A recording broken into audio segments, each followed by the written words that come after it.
The grandfather clock in the hallway struck 3 times as Charles Williamson pushed through his front door.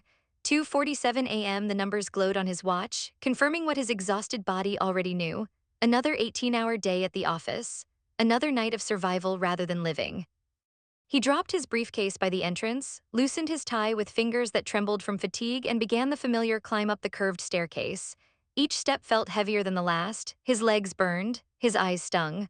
All he wanted was to collapse into bed and steal a few hours of sleep before the screaming started again. It always started around 3:30 a.m. like clockwork, like a nightmare that never ended. But when Charles reached his bedroom and pushed open the door, he stopped breathing. His bed wasn't empty. Rachel, the children's nanny, lay peacefully in the center of his king-sized mattress, her dark hair spread across his pillow. And on either side of her, curled like two small commas against her warmth, were Sophia and Nathan, his twins, his broken, terrified, beautiful children who hadn't slept through a single night in their entire 4 years of life. They were sleeping. All three of them deep, peaceful, restful sleep. Charles stood frozen in the doorway, his hand still on the handle, trying to process what he was seeing. The house around him hummed with a silence so profound it felt almost sacred. No screaming, no crying, no small feet running down the hallway in terror, no voices calling out for him in the darkness. Just a peace. Charles Williamson hadn't heard silence like this in 4 years. Not since the night Diane died. Not since the moment his wife took her last breath in the delivery room while their newborn twins took their first. The memory crashed over him like it always did, sudden and merciless. Deanne's hand going limp in his, the doctor's face falling, the nurse saying something he couldn't hear over the roaring in his ears. And then 2 babies crying, alive and healthy, while the woman he loved slipped away forever. Sophia and Nathan came into the world the exact moment their mother left it. They were 4 years old now, 4 years of growing up without ever knowing the woman who gave them life, 4 years of Charles trying desperately to be both mother and father, 4 years of watching his children suffer from a trauma so deep it had carved itself into their very bones. Almost every night since they were old enough to understand the concept of loss, the twins woke up terrified, screaming until their voices went hoarse, crying until they made themselves sick, convinced that closing their eyes meant disappearing forever, just like the mother they never got to meet. Charles had tried everything he could think of. 17 different nannies, each one more qualified than the last, child psychologists from the most prestigious hospitals in the country, sleep specialists who came with elaborate plans and expensive equipment, therapists who used play therapy, art therapy, cognitive behavioral therapy. He'd spent millions of dollars on consultations, treatments, special programs. Nothing worked. The children's fear only seemed to grow deeper with time. Then 3 weeks ago, everything reached a breaking point. The preschool called at 10:15 a.m. on a Tuesday. Charles had been in the middle of a board meeting when his phone buzzed insistently. He'd almost ignored it, but something made him look at the screen. Sunshine Valley Preschool flashed across the display. His stomach had dropped instantly. The school never called unless something was seriously wrong. Mr. Williamson, the director's voice had been tight, controlled. We have a situation with Sophia and Nathan. Can you come right away? Charles had left the meeting immediately, driven 15 minutes to the preschool with his heart pounding, walked into the building to find both his children in the director's office. Sophia sat hunched in a chair, her clothes damp, her eyes red and swollen. Nathan was on the floor in the corner, knees pulled to his chest, rocking slowly back and forth. What happened? Charles had demanded. Mrs. Palmer, the director, had closed the door carefully before answering. During quiet time, both children fell asleep at their tables. This was actually the first time they've ever slept during the day here. That's good, isn't it? It would have been, her expression had been pained. But when Miss Caroline tried to gently wake them for the next activity, they both became hysterical. Sophia wet herself, Nathan vomited on the carpet, and they started screaming that someone was trying to make them die. Charles's vision had gone dark around the edges. 16 other children witnessed this, Mrs. Palmer continued quietly. Several of them were very frightened by what they saw. We've already received calls from concerned parents. Charles had knelt beside his son, tried to take Nathan's hand. The boy had jerked away. Wild with terror. Are we dying, Daddy? Nathan had whispered. Did we die when we were sleeping? The drive home that day had been silent except for the sound of Sophia crying softly in her car seat. Nathan had stared out the window, not speaking, his small hands clenched into fists. That night, after another battle at bedtime, after lying on the floor between their beds for 3 hours while they trembled and cried, Charles had finally broken. At midnight, he'd gone down to his study, closed the door, and called the Pemberton staffing agency one last time. My name is Charles Williamson, he'd said when someone answered. His voice had cracked halfway through. I need help. I've tried 17 nannies, every specialist, every therapy program in the city. My children are 4 years old and they're convinced that sleep equals death. I need someone who understands grief, real, deep, soul-crushing grief. Someone who's lost everything and somehow survived it. I don't care about resumes or credentials or traditional methods. I just need someone who can help my children believe it's okay to close their eyes. There had been a long silence on the other end of the line. Then, Mr. Williamson, I have someone who might be exactly what you need. Her name is Rachel Baker. She's 29 years old, no formal degree in child psychology or education. But 6 years ago, she lost her husband and her 6-month-old daughter in a car accident. She was the only survivor. Charles had felt something twist in his chest. Since then, the woman continued, Rachel has worked with 12 families, children who have experienced profound loss or trauma. Every single one of them has healed under her care, but I need to be honest with you, she's unconventional. She doesn't follow standard protocols or methods. Some families have loved her approach, others have found it difficult to accept. What does unconventional mean? Charles had asked. It means she does whatever the child actually needs, not what the textbooks say they should need. She follows her instincts and her heart, and she only takes positions where she believes God has specifically called her to serve. Charles had closed his eyes. He wasn't particularly religious anymore. After Diane died, his faith had crumbled along with everything else, but he was desperate enough to try anything. When can she start? If she says yes tomorrow afternoon, I'll call you back within the hour. The call had come 45 minutes later. Rachel Baker had said yes. And now, at 2:47 a.m. on a Thursday morning, Charles stood in his bedroom doorway staring at this mysterious woman who'd somehow accomplished the impossible. His children were sleeping peacefully in his bed. Rachel stirred slightly, her arm tightening protectively around Nathan. The little boy sighed in his sleep but didn't wake. Charles backed out of the room slowly, carefully, afraid to make a sound that might shatter this fragile peace. He closed the door with a soft click, stood in the hallway for a long moment, then walked downstairs in the darkness. In his study, he sank into the leather chair and stared at nothing. What had just happened? What was this woman doing? And why, despite every logical part of his brain telling him that this situation was completely inappropriate, a nanny sleeping in his bed with his children, did he feel nothing but overwhelming gratitude? The next day had started the way the past 3 weeks had started, with Charles waking at 6:30 a.m., sitting up in the guest bedroom where he'd finally collapsed around 4:00 a.m. and experiencing a moment of complete disorientation. He'd actually slept, 4 solid hours without interruption. For the first time in 4 years, there had been no screaming at 2:00 a.m., no crying at 3:00 a.m., no small bodies crawling into whatever bed he was in at 4:00 a.m. The house had been silent all night. Charles had grabbed his phone with shaking hands, pulled up the baby monitor app he kept running constantly. The camera in the children's room showed 2 empty beds, blankets pushed back. Panic had seized him instantly. Where were they? Then he'd remembered his bedroom. He'd switched cameras, found the view of his own room. The early morning light was streaming through the windows, casting everything in soft gold, and there in his bed were 3 peaceful figures. Sophia lay on her stomach, one arm flung over Rachel's waist.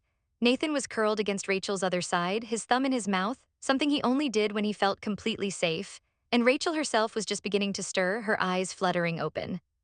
Charles had watched through the camera as Rachel carefully extracted herself from between the sleeping children, moving with such practiced care that neither twin even stirred. She'd pulled the blankets up around them gently, pressed a soft kiss to each of their foreheads, and slipped out of the room. Charles had met her at the bottom of the stairs. They slept, he'd whispered, his voice breaking on the words. The entire night, they actually slept. Rachel had been wearing the same clothes from yesterday, jeans and a simple blue sweater. Her hair was pulled back in a messy ponytail. She'd looked tired but content. They woke up twice, she'd admitted quietly. Around 1:00 a.m. and again at 3:00. But I was right there. I just reminded them I wasn't leaving, that they were safe, and they went right back to sleep. Charles had felt tears burning behind his eyes. How? 17 nannies, 5 different specialists, how did you do that in one night? Rachel had walked past him into the kitchen, poured herself a glass of water, drunk it slowly before answering. When she'd finally turned to face him, her expression had been gentle but serious. I didn't do anything special, Mr. Williamson, I just stayed. That's all they needed, someone who wouldn't leave. But the others tried. They tried from another room, Rachel had interrupted softly. They tried with monitors and schedules and check-ins, but your children don't need to be monitored. They need presence, real, physical, tangible presence. They need to open their eyes in the darkness and see someone there, not hear someone through a speaker, not know someone is in the next room. They need to reach out their hand and touch someone who won't disappear. Charles had leaned against the kitchen counter, feeling the weight of 4 years pressing down on him. 4 years of agony, 4 years of watching his children suffer, 4 years of failing them despite every resource at his disposal. And this woman had solved it by sleeping on the floor next to their beds for 2 weeks, and then apparently by sleeping in his bed with them last night. I don't know what to say, he'd managed. Rachel had smiled gently. You don't have to say anything, just let me keep doing this. It'll take time, maybe weeks, maybe months, but they'll heal, I promise you that. You're staying then? If you'll have me. Charles had felt something he hadn't experienced in years, hope, real, tangible, overwhelming hope. Yes, he'd said, please stay as long as they need you. Rachel had nodded, then I should probably tell you something.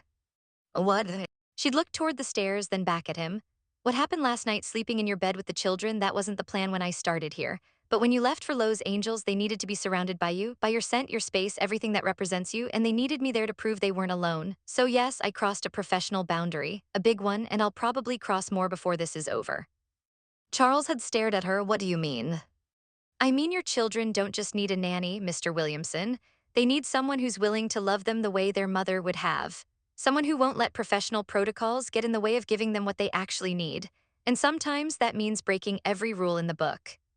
Before Charles could respond, footsteps had sounded from upstairs. Rachel, Sophia's voice still sleepy but remarkably calm, where are you? Rachel had smiled, duty calls. She'd headed upstairs, leaving Charles standing alone in his kitchen, realizing that everything he'd thought he understood about helping his children had just been completely turned upside down. That morning had been different from any morning in the past 4 years. Charles had watched from the kitchen doorway as Rachel made breakfast with Sophia and Nathan. Nothing fancy, just scrambled eggs and toast, but she'd let them help. Sophia had cracked eggs into the bowl, tongue stuck out in concentration. Nathan had stirred with a wooden spoon, sloshing a bit over the side and laughing instead of crying. Oops, Rachel had said with a grin, good thing we have paper towels. Nathan had helped her clean it up, still smiling. When had Charles last seen his son smile? Really smile, not the forced expression he wore when adults were watching. Daddy, look, Sophia had held up a whisk covered in egg. I'm helping make breakfast. Charles had managed a smile, but something had ached in his chest.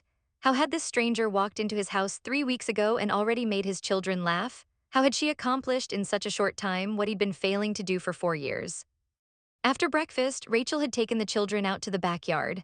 Charles had watched through the window as they'd chased each other through the grass, played on the swing set, lay on their backs looking at clouds. Normal, they looked like normal children's. His phone had rung, work, the CFO with another crisis that needed his immediate attention. Charles had taken the call in his study, half listening to the emergency while watching his children through the window.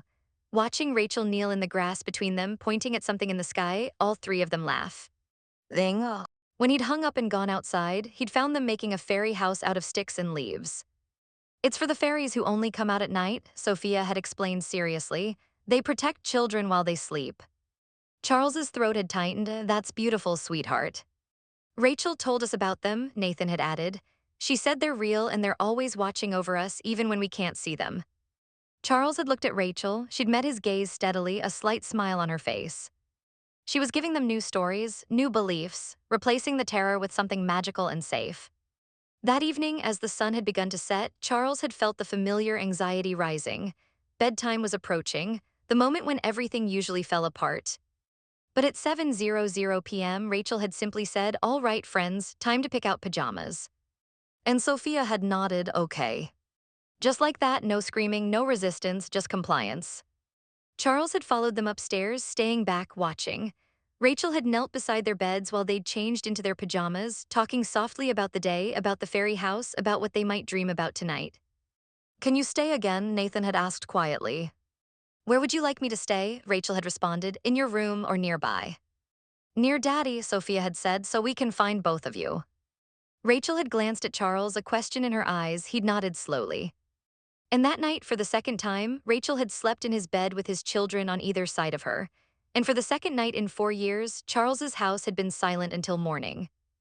3 weeks had passed since that first miraculous night. The house had continued to transform in ways Charles could barely comprehend.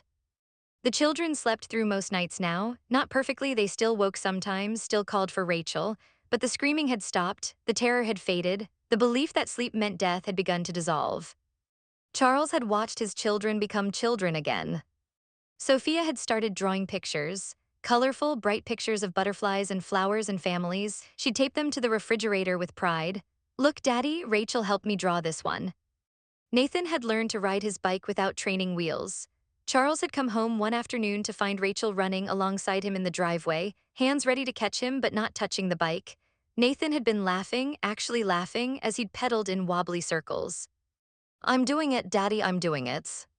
Charles had stood there with his briefcase still in hand, watching his son ride a bike like a normal 4-year-old, and he'd had to turn away because the tears had come too fast to hide.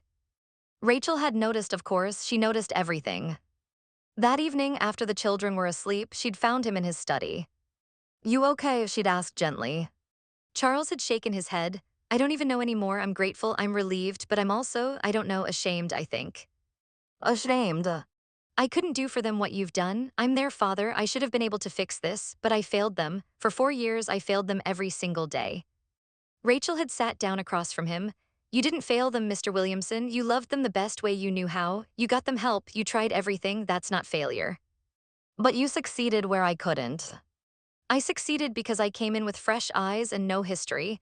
I didn't carry the weight of their mother's death the way you do, and I had something you couldn't give them." What? "Distance," Rachel had said softly. "I love your children, but I'm not drowning in grief the way you've been. I could see what they needed because I wasn't trying to survive my own pain at the same time." Charles had looked at her, really looked at her. This young woman who'd lost her own family, who'd survived something that should have destroyed her, who'd somehow turned her tragedy into a gift she could give to others. Can I ask you something? He'd said. "Of course."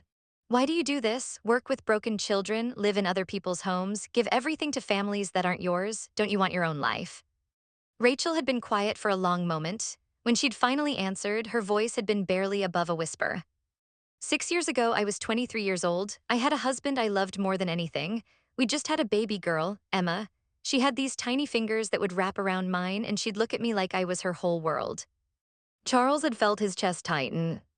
"We were driving home from dinner one night. Emma was in her car seat in the back. My husband was driving. I was in the passenger seat, turned around making faces at her, making her laugh, and then she'd closed her eyes. A drunk driver ran a red light, hit us on the driver's side going 70 miles an hour. Rachel, my husband died. Instantly, the doctor said he didn't feel anything. Emma survived the initial impact, but she had internal injuries. She died 3 days later in the hospital. I held her while she took her last breath. She was 6 months old." The study had gone completely silent except for the ticking of the clock on the wall. "I was the only one who survived," Rachel had continued. "Not a scratch on me. The drunk driver walked away too, got 7 years in prison, served 4. Charles hadn't known what to say. There were no words for that kind of loss. "For 2 years after that, I wanted to die," Rachel had admitted. "I couldn't understand why God let me live and took them. What was the point? Why did I get to keep breathing when they didn't?" What changed? "I volunteered at a children's hospital.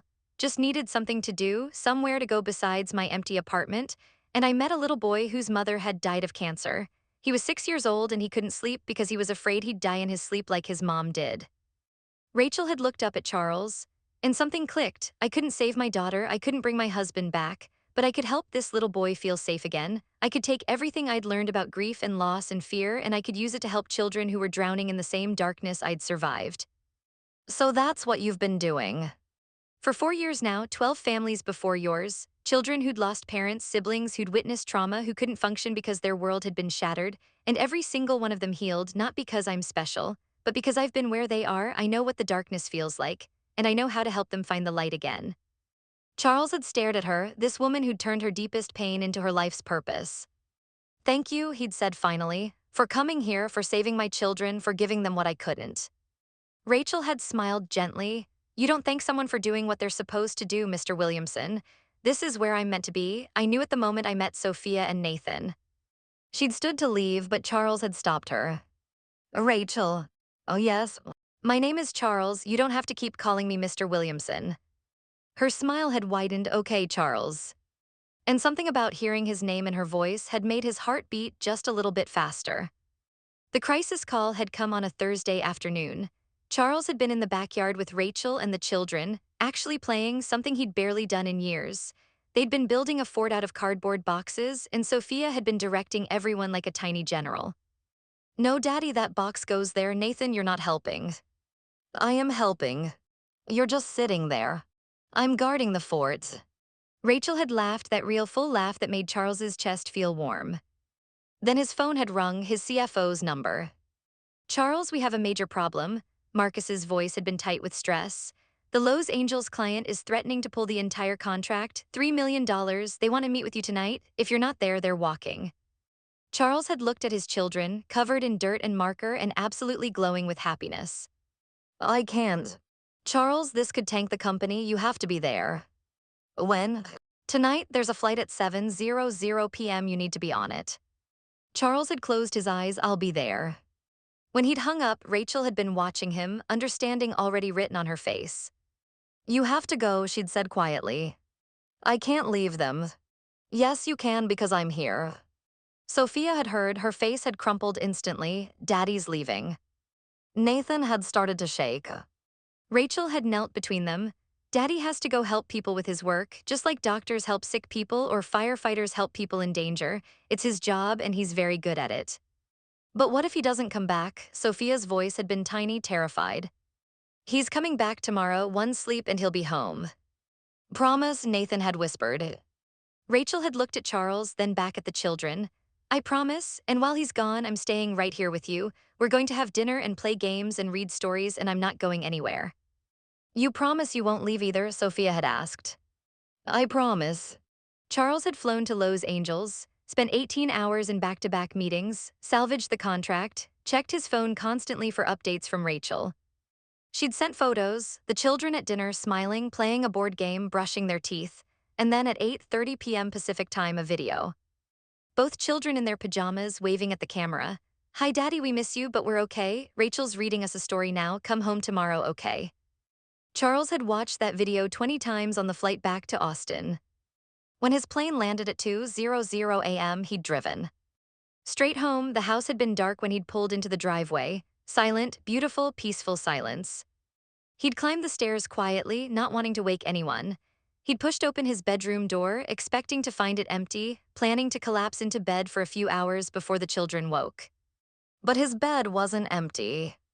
Rachel lay in the center, peaceful and still. Sophia was curled against her left side, one small hand clutching Rachel's shirt. Nathan was nestled against her right side, his head on her shoulder. All three of them sleeping. The baby monitor on the nightstand read 2:47 a.m. Charles had stood there with his briefcase still in his hand, mouth open, unable to move or think or breathe.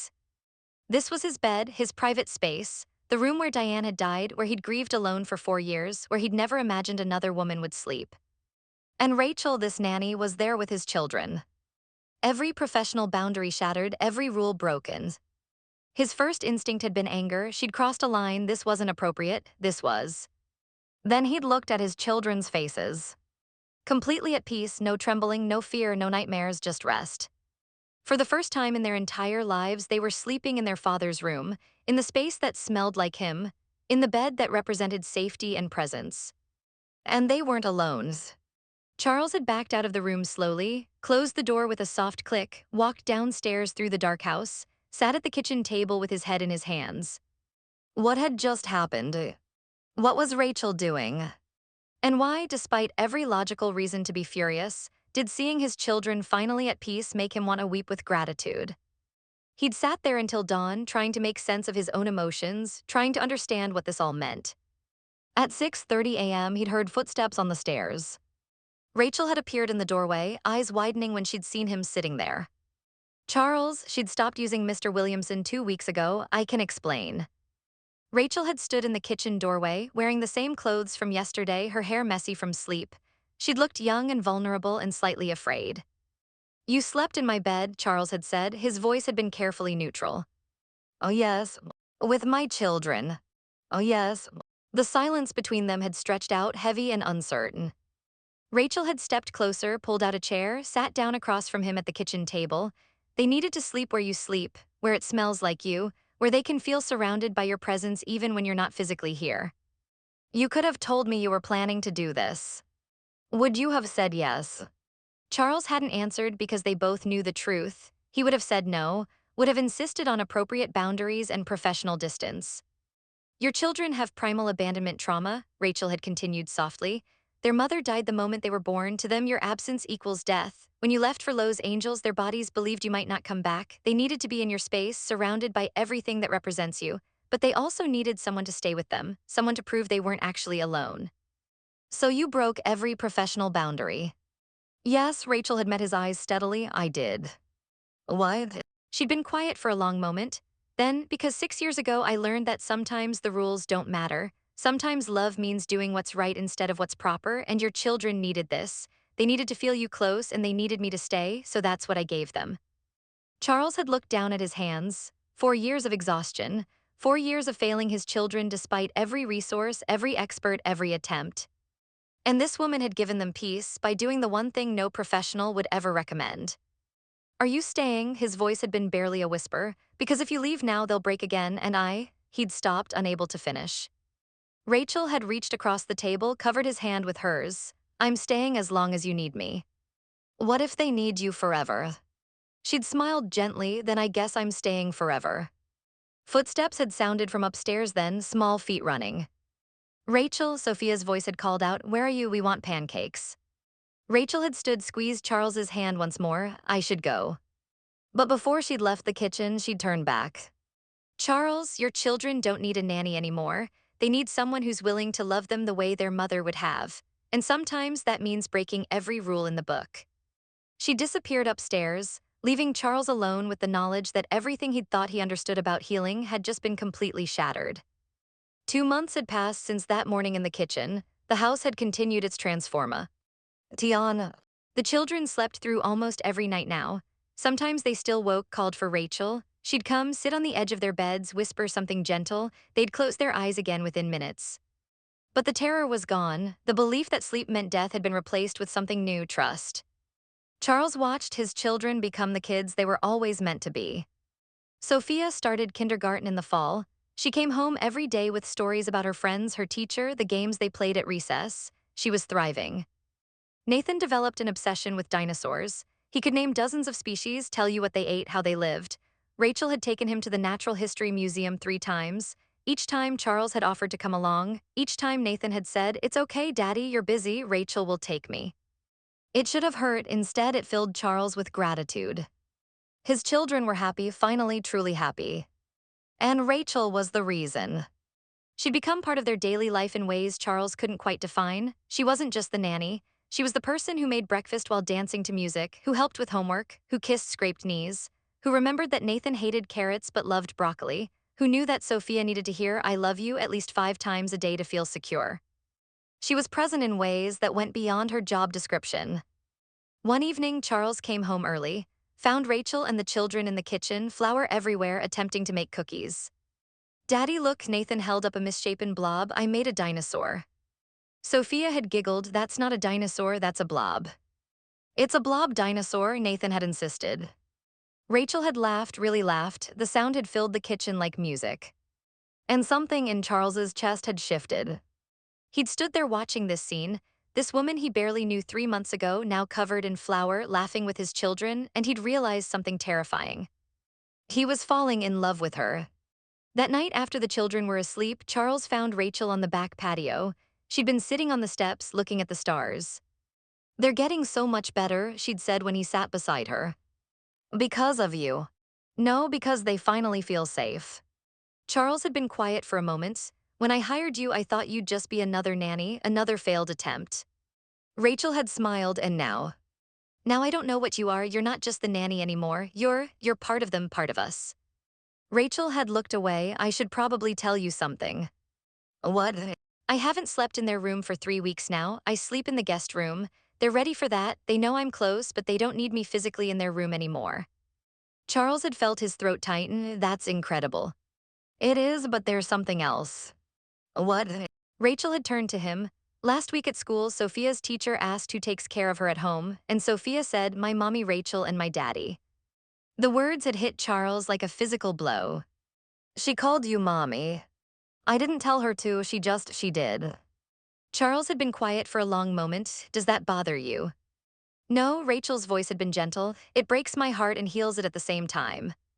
What do you mean? It breaks my heart because I know I'm not replacing their mother. I could never do that. Diane will always be their mother even though they never got to know her. But it heals my heart because, she'd paused, because maybe this is why God let me survive.